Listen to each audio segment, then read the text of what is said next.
masuk Kordowi saya lupa ya. Nanti kita pokoknya intinya semuanya masuk ke Indonesia. Masuk. Oke, jadi dengan leluasa ya guru Dengan leluasa. paham itu. Dan tidak terkontrol, Mif. Sampai sekarang ini belum terkontrol. Nah sekarang mungkin situasi sekarang gimana tuh perkembangan paham-paham yang itu tadi di Indonesia? Mungkin yang guru lihat saat ini seperti apa? Ya, baik. Perkembangan sekarang di Indonesia ini sesuai dengan apa yang saya ketahui ya. Saya ingin tegaskan terlebih dahulu bahwa radikalisme bukan ajaran Islam. Jadi yang perlu kita pahami semua ya. Jangan kemudian kita atau masyarakat luas menjustifikasi atau memvonis kalau ada aliran yang menyampaikan simbol-simbol Islam lantas kemudian dikatakan itu adalah Islam. Kita tidak boleh tersebut. Perkembangannya di Indonesia karena tidak ada pembatasan, itu tidak pembatasan. Bentengnya yang paling utama adalah pesantren. Pesantren yang harus dipelihara. Pesantren inilah akidah, benteng akidah Ahlus Sunnah wal Jamaah Asy'ariyah Maturidiyah yang paling utama. Karena kalau bentuknya kampus, kalau bentuknya majelis, apalagi majelis taklim ya, itu semua sesuai selera mereka sekarang. Tidak ada pembatasan. Kalau pesantren mau nggak mau ya guru. Mau nggak mau. Coba kalau kita memperhatikan ya, latihan perhatikan orang-orang Mu'tazilah ini, orang Mu'tazilah yang bentuknya aliran pemikiran masuk itu menjamur di dunia kampus. Saya orang akademisi ya, saya katakan itu. Oke, nah mungkin dari segi daya tarik tuh mungkin dulu apakah mereka menjual gelar mereka yang mungkin profesor dokter atau seperti apa? Iya seperti itu. Oke. Jadi yang datang itu konsepnya begini ya, polanya begini ya. Polanya kenapa masuk ke pembesar di kampus? Iya. Saya tidak menyebutkan nama ya. Itu juga ketika sempat beberapa kali ke kampus-kampus yang mungkin kampus besar di Indonesia maupun di daerah kita sendiri mungkin ya ini beda apa beda? Iya. Kayak beda sama kita gitu. Nah, coba kita bicarakan produk mereka sekarang ya. Iya. Misalnya munculnya fatwa halal kawin sejenis. Muncul. Kemudian muncul fatwa dibolehkannya kawin antar agama. Ini fatwa-fatwa mereka, produk-produk mereka. Oke. Nah, misalnya begini ya. Di Surabaya ketika saya masih kuliah ada sebuah spanduk besar mereka mengadakan acara di Universitas Islam besar di Surabaya. Apa jargon mereka yang tertulis di spanduk mereka? Sehari tanpa Tuhan. Masya Allah. Seperti apa itu guru mereka? Nah, ini tadi saya lihat ya, saya tertarik, saya lihat ini siapa yang melaksanakan ini. Ternyata apa? Mereka orang-orang yang di program studi akidah filsafat. Nah, dia secara terstruktur ingin menghancurkan aliran Mu'tazilah itu masuk melalui kebebasan pemikiran.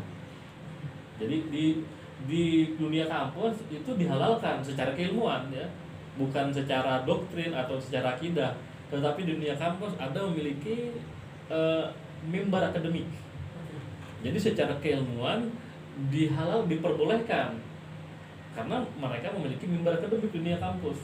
Jadi mau profesor ini alirannya terserah. Nah, kebebasan akhirnya kebablasan. Oke. Luar biasa ini dan ini kalau kita ketemu orangnya kita salaman nih, mesti cium tangan. Karena pendidikannya kita kalah, profesor, doktor, haji.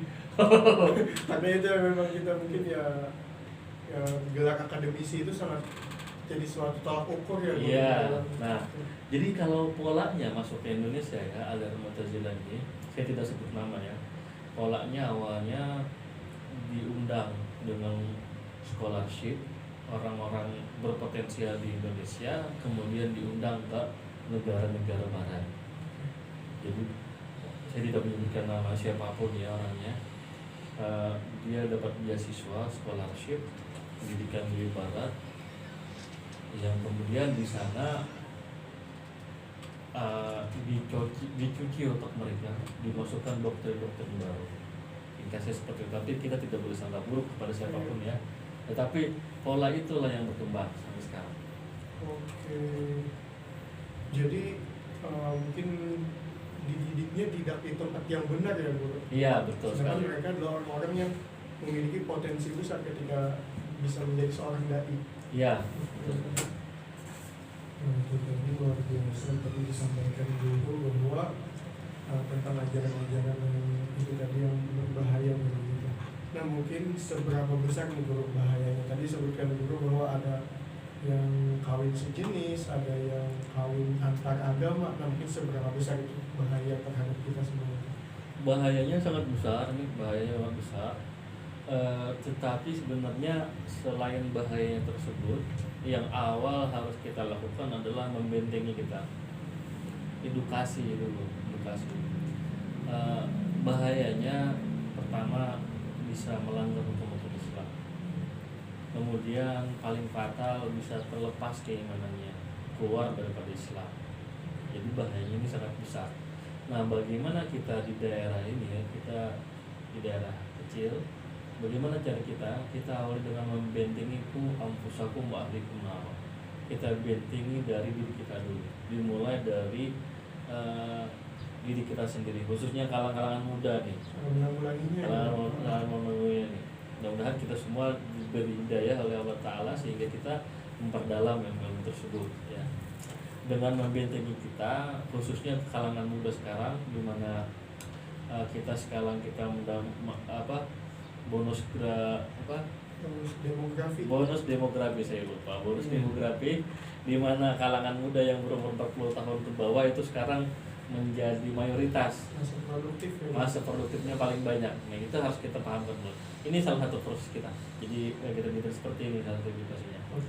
Jadi tidak bisa kita tanpa menyaring, walaupun itu kampusnya besar, walaupun yang membicarakan guru besar, orangnya besar, kita tidak bisa langsung lepas, kemudian langsung mengimani atau mempercayai apa yang dia sampaikan. Untuk mengenal organisasi-organisasi itu tadi mungkin bisa dikasih tips atau garis besarnya, mungkin apa aja sih ciri-ciri dari organisasi-organisasi yang itu tadi? Nah, bagus, ini bagus sekali. Bagaimana cara mengenalinya? Di era awal 2000-an, 2001, 2002, 2003 masih mudah mengenalinya. Masih mudah. Kenapa masih mudah? Karena masih ada bentuknya. Masih ada perkumpulannya, masih ada rapatnya, mencolok, masih ada sekretariatnya. Kita lebih mudah mengenalinya.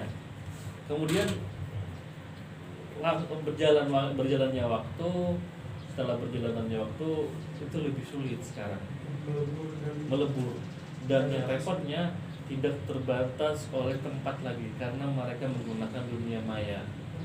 Nah ini yang repot. Jadi awalnya bagaimana cara kita mengenalinya dari doktrin-doktrin tersebut yang dari awal tadi. Pertama menghalalkan golongan selain mereka, kemudian menghalalkan harta selain golongan mereka. Tetapi dua doktrin ini terlalu fatal ditampakkan oleh mereka. Kan tidak mungkin ditampakkan langsung kan.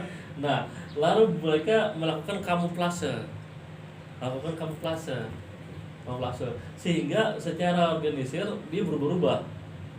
Khawarij, Salafi, Wahabi, sebagainya, dan sekarang sudah melebur semua. Mereka tidak lagi langsung mencontohkan dua doktrin utama tersebut secara perlahan. Nah, yang berbahaya ini justru yang ada di kelompok-kelompok mereka pada dunia maya. Ini yang tidak bisa kita hindari, tidak bisa dibendung. Karena begini ya, katakan saya contoh begini, republik terbaru apa? Negara terbaru di dunia apa?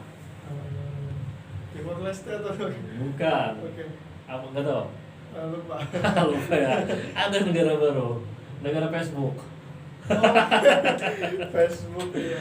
Negara Facebook itu negara terbesar, terbaru di dunia. Karena cakupannya nggak terbatas di Iya. suatu daerah.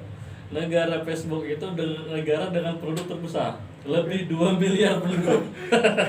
Cina kalah. Oke, siap, karena nggak hanya orang Cina. Ya, nah, ini yang bisa dimanfaatkan mereka. Ini dimanfaatkan mereka. Tapi yang lebih ngeri lagi sebenarnya, bagaimana saat jika pemilik Facebook sendiri yang mengendalikan. Kita pernah mengamati, Bang. Jarang sih. Misalnya ya, Facebook dari awal Januari melarang adanya jual beli ADP untuk corona melalui Facebook. Ini tanda-tanya besar nih, tapi kita bicara itu ya. Mas dari konspirasi. Oke, jadi itu tadi media salah satu hal yang sungguh sangat sensitif ya guru, ketika kita terpeleset untuk mengenali dari ajaran-ajaran yang itu tadi. Jadi tadi disebutkan guru bahwa itu kita bisa mengenalnya dengan kita bisa lihat doktrinnya dan mungkin kegiatannya ini apa aja guru mungkin yang kegiatannya kalau berdasarkan apa yang saya amati tidak terlalu mencolok sekarang, tidak terlalu mencolok karena mereka memang berusaha menghindarinya. Dan kita pun begini ya, ada kadang-kadang seleweran atau isu-isu kawan-kawan yang golongan celana tinggi. Nah, saya ingin tegaskan kita tidak bisa memperdes mereka. Tidak boleh. Kita memiliki prinsip lana amaluna walakum amalukum. Kita bagi kami amalia kami, bagi mereka amalia mereka. Itu koridor kita. Kita memiliki koridor. Nah, tidak bisa kita memvonis kalau orang dengan celana jingkrang itu alergi keras. Tidak boleh. Itu bukan ciri mereka.